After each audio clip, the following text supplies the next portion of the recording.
The metallic clink of the iron door echoed like thunder as Mr. Okeke was pushed into the EFCC holding cell. The cold walls smelled of sweat, fear, and the crushing weight of a ruined reputation. He sat lowly on the concrete bench, numb, eyes unfocused. Money laundering. That was the accusation stamped boldly across his arrested warrant. Money laundering he had never committed. Fraud he never approved. Ghost workers he never created. But he was the one in handcuffs. As he sat with his head on his hands, a sickening clarity washed over him. Everything, every detail, every coincidence suddenly clicked together like a complete puzzle. This wasn't a mistake. This was a design, a masterpiece. He raised his head slowly, staring into the darkness of the cell. "I was never supposed to find anything," he muttered. And then, like a rewind tape, his memory dragged him back to a night he had ignored, because it felt too strange, too small, too insignificant. But now, it was a missing key. Months ago, he had been working late, doing what he always did, protecting the company from unseen errors.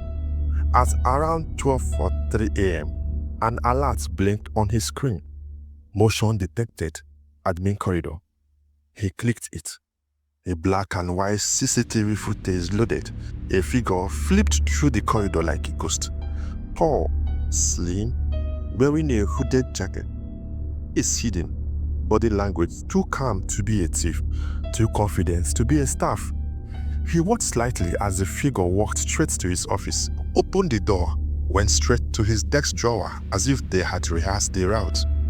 Slid something inside, closed it, then walked out without panic, without rush, without fear. At the time, Okeke had convinced himself it was nothing. A janitor maybe, or a security guard. But now, in the cold EFCC cell, he shivered. The drawer that figure had opened. That was the same drawer the auditor later found the access upgrade memo in. The memo that framed him. The memo with his forged signature. The memo that destroyed him. Someone planted it, on purpose, at midnight, with confidence, just to ruin him.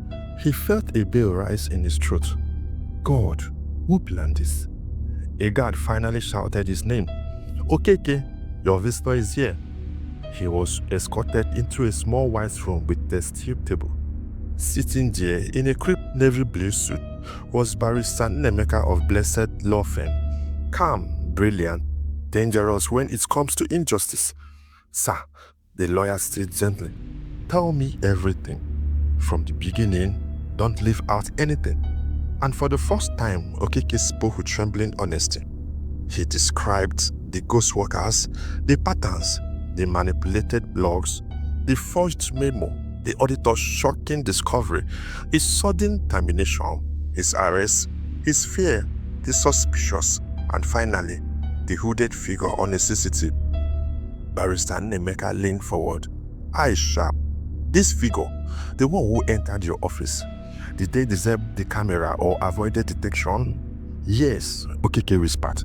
"They moved like someone who knew the blind angles of the cameras, someone who understood the system, someone inside the company," Nnemeka said coldly. Okeke's breath. "Someone close to the payroll?" "Yes." "Someone with access to your drawers?" "Yes." "Someone smart enough to frame you?" He swallowed hard. "Yes." "And someone," the lawyer continued, voice lowering, "who felt threatened by you because you were getting too close." Silence choked the room.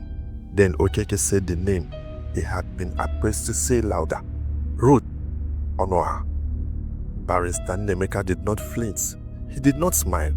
He simply exhaled slowly, the kind of exhale men release when the truth is both shocking and unexpected. "I have heard whispers about her," he said.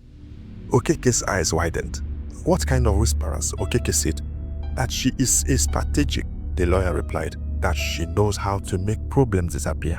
That she rises too smoothly. That she is protected by someone powerful." Okeke's heart pounded. "So, what happens to me now?" The lawyer strengthening his fight with fights.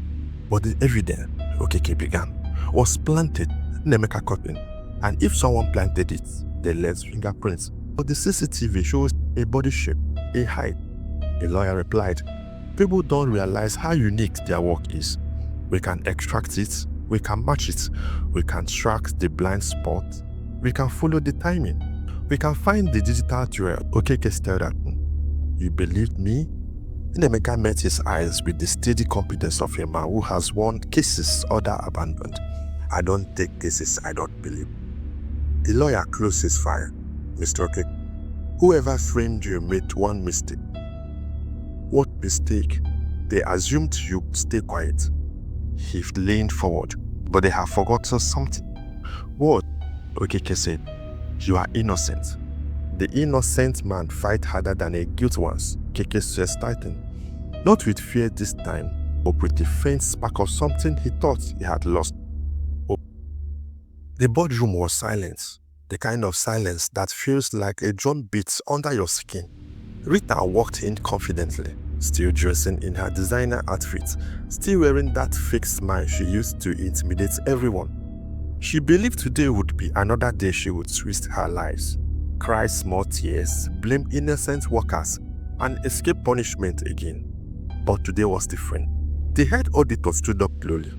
"Before we begin, we have new evidence." Rita's smile twisted, but she held it. The lights dimmed, the projector came on. And then, the nightmare she thought she buried forever came alive on the screen. Voice recording of her giving orders, screenshot of ghost workers' accounts she created, a full timeline of fake transactions, message she sent while setting her assistant up to take her phone. Her workers gap. Managers covered their mouth. The room trembled with disbelief. Rita stood frozen. The confident boss suddenly looking small. The chairman turned to her slowly, eyes heavy. "You framed your day. You stole from this company. You laundered money. You lied, manipulated, and blamed innocent people, and you almost destroyed loyal workers just to save yourself." Her legs shook. Her throat tightened. For the first time, she couldn't talk her way out. She whispered, This is a setup. I didn't. I wasn't." But the evidence spoke louder than her lies. Security stepped forward. Her workers looked at her, not with fear anymore, but with disbelief. Her assistant, the one she forced to sign fake documents, the one she threatened with job loss, finally raised her chin and said, "Thank you, sir. This is justice for me." Rita's face crumbled. Her pride shattered. Her fake power dissolved. She was escorted out. The same path she used to walk with arrogance and noise now walked in shame and silence. Outside, the air hit her like a slap. For the first time, she realized you can deceive everyone, but you can never escape the truth. Rita thought she was untouchable. She thought she was smarter than everyone. But in the end, she fell into the same trap she designed for others. And that's how her reign ended. Not with applause, but with exposure. News of her arrest spread quickly. The company repaired its reputation. Her workers healed. Her assistant was promoted. Rita, however, faced the consequences she avoided for years. Fraud charge, money laundering, ghost workers creation, employee manipulation, attempted framing. What she built with lies collapsed in a single day. Because when your foundation is deceit, your fall is guaranteed. The moral lesson of this story teaches us that when you climb with lies, you will fall with shame. Do not destroy others to protect yourself. Every trap you set in secrets will wait for you in the open. Integrity is slow, but it always wins. Evil is loud, but it never lasts. Thank you for listening to Rita's story. What have you learned from it? What part really spoke to you?